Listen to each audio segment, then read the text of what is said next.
at cbsdenver.com.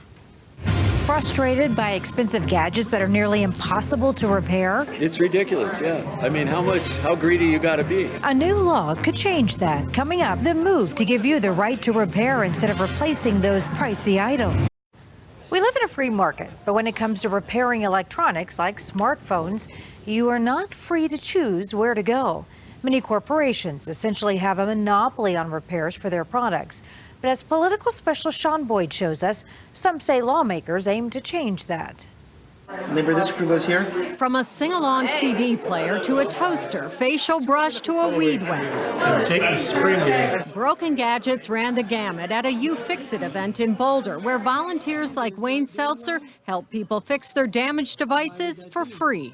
A woman walks in with an 8-foot-tall Frankenstein animatronic model with a literally severed head. Some repairs Seltzer says are challenging, others so easy a preschooler like Louisa Clausen can do it.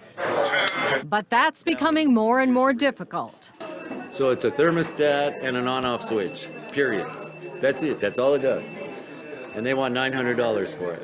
Robert Krug brought in the controller for his shower steamer. The manufacturer, he says, purposefully made it expensive and difficult to repair so he'd replace it. It's ridiculous, yeah. I mean, how greedy you gotta be? While a recent ruling allowed independent repair shops to legally fix electronics, companies like Apple, Microsoft, and John Deere have refused to share specialized tools and replacement parts needed to make the repairs, as well as instructional manuals and diagnostic software. State Representative Brianna Titone is introducing a bill to change that, to give people the right to repair the devices they own as they choose. She says it's about consumer rights and environmental responsibility. When you can't fix something easily without jumping through all these hoops, you're making it so that way you are throwing it away and not fixing it.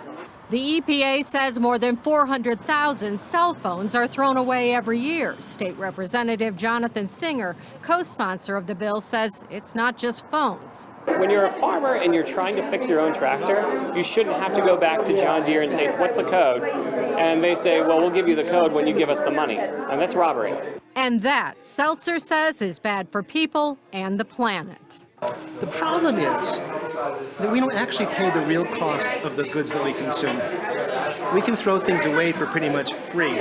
If the You Fix It events are any indication, there's a lot of interest in the right to repair. Thousands of Coloradans have attended the events that organizers say have a 67% success rate. But getting a law enacted here won't be easy. Massachusetts, the only state to pass a law, and it only applies to cars. 20 other states have tried and failed because of opposition from big corporations. I'm political specialist Sean Boyd, covering Colorado First.